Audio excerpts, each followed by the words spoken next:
Bonjour Monsieur Bertrand. Aujourd'hui, je vais vous parler de l'information et du consentement. Laissez-moi d'abord vous préciser l'intérêt de la téléconsultation. Vous n'avez pas besoin de vous déplacer à chaque fois. La téléconsultation fait partie d'un suivi médical normal alterné entre présentiel et distanciel. Le médecin se coordonne avec les autres soignants pour que vous puissiez avoir un suivi adapté à vos besoins et personnalisé. Lors d'une consultation en présentiel avec votre médecin, qui vous aura examiné et déterminé votre état de santé, il vous dira si oui ou non votre état de santé vous permet un suivi à distance. Le médecin doit ensuite vous expliquer que vous avez tout à fait le droit de refuser la téléconsultation.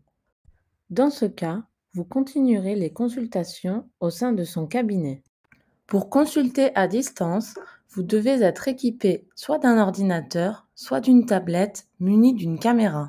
Ne partez pas sans qu'il vous ait formé à l'outil de téléconsultation qu'il utilise. Il doit vous dire quelles sont les modalités d'inscription et de connexion de cet outil. Rassurez-vous, seul votre médecin et vous-même ont accès à vos données de santé. Elles sont hébergées et sécurisées. Votre médecin doit vous expliquer le déroulement de la téléconsultation et le rôle ainsi que la responsabilité de chaque intervenant.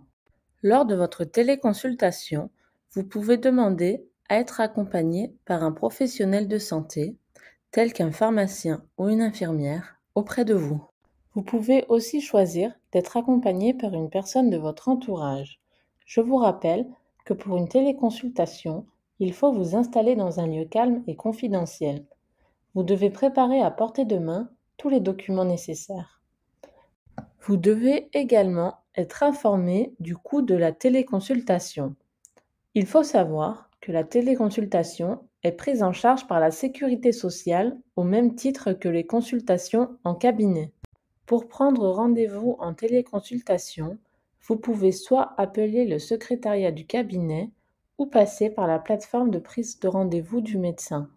Une fois que le médecin vous a informé au sujet de la téléconsultation, il doit vous demander votre accord pour être suivi à distance. Vous n'avez pas de papier à signer, mais il renseignera sur votre dossier informatisé que vous avez donné votre consentement pour un suivi en téléconsultation.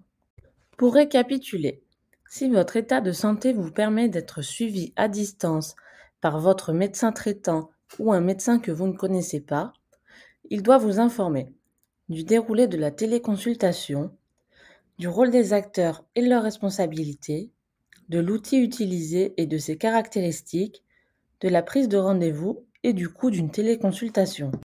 Pour en savoir plus, je vous invite à regarder nos vidéos sur le sujet.